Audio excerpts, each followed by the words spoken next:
Hello everyone, and welcome back to our channel. Today, we're embarking on an extraordinary journey, traveling back in time not just a few centuries, but millions of years. We're going to explore a world that is both alien and deeply familiar, a world that shaped the very essence of who we are. Let's rewind the clock, 3.7 million years to the Pliocene epoch, to a time when our earliest ancestors, the Australopithecines, roamed the vast landscapes of Africa. What was their life really like? What secrets did the ancient forests whisper to them? Let's find out together. Picture this. The sun rises over a landscape you wouldn't quite recognize.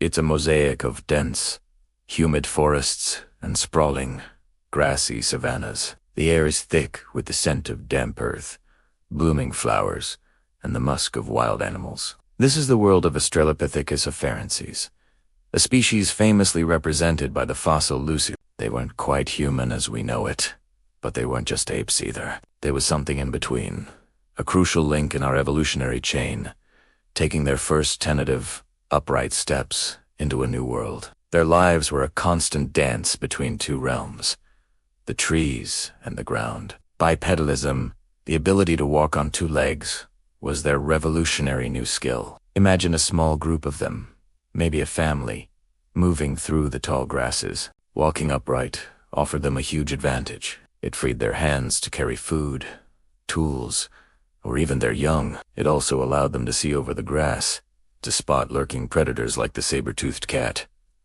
or a giant hyena from a distance. But this new way of life came with risks. On the open ground, they were more exposed, slower than the four-legged predators that hunted them. And that's why the forest was still their sanctuary. As dusk fell, our ancestors would retreat to the safety of the trees. Their long arms and curved fingers, remnants of their tree-dwelling past, were perfectly adapted for climbing. Up in the canopy, they built simple nests of branches and leaves, much like modern chimpanzees do. This was their fortress, a safe haven where they could rest, socialize, and raise their young, far from the dangers of the forest floor. The forest wasn't just a shelter. It was their supermarket. It provided a bounty of fruits, nuts, seeds, insects, and edible leaves. Foraging was a full-time job, a constant search for calories that required an intricate knowledge of the environment. They had to know which fruits were ripe, which nuts were edible,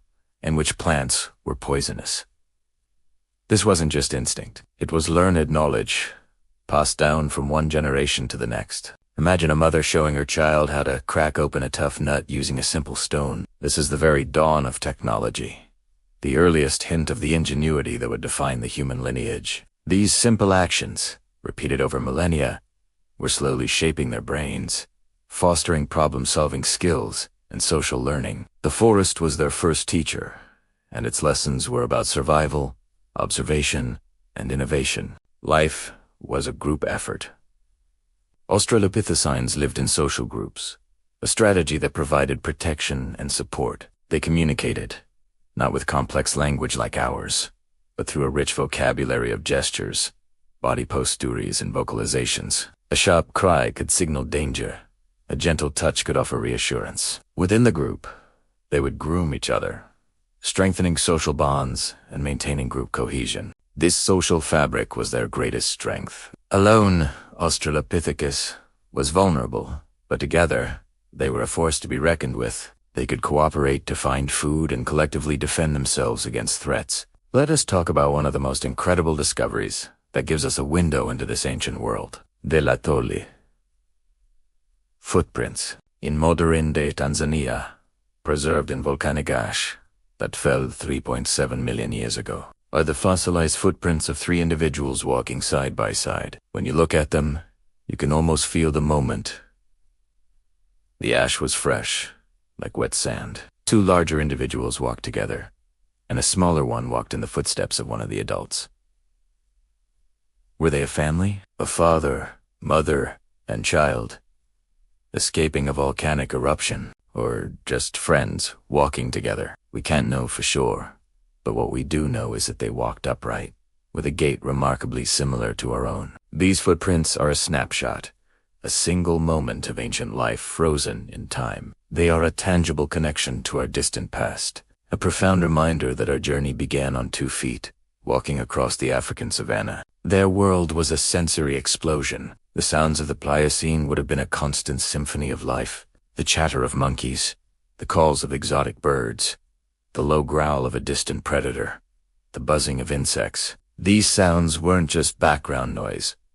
They were vital information. They were the whispers of the forest, telling our ancestors where to find food, where to find water, and where to find danger. Their survival depended on their ability to listen, to interpret the world around them, to understand the subtle language of their environment. Every rustle in the undergrowth, every snapped twig, had a meaning. As the Pliocene progressed, the climate began to change. Africa was becoming drier, and the vast forests started to shrink, giving way to more open grasslands. This environmental pressure was a powerful engine of evolution. It pushed our ancestors to adapt, to rely more on their bipedalism, to explore new food sources. On the savanna, like roots and tubers,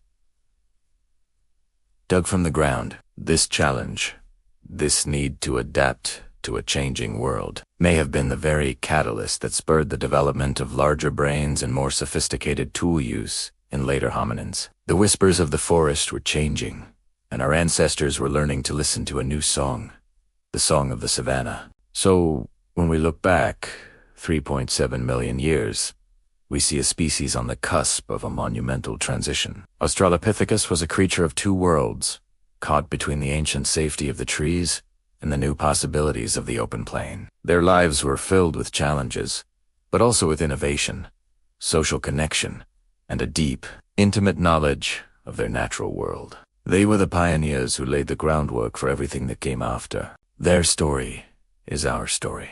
The secrets the forest whispered to them are encoded in our DNA, in our innate curiosity, in our capacity for cooperation, and in the restless, exploratory spirit that eventually led us to every corner of this planet. Thank you so much for joining me on this incredible journey back in time. I hope it gave you a new appreciation for our deep, deep history. If you enjoyed this video, please give it a thumbs up, and do you want to forget to subscribe to the channel and hit that notification bell so you won't miss our next adventure. What part of our ancient past should we explore next? Let me know in the comments below. Until next time, stay curious.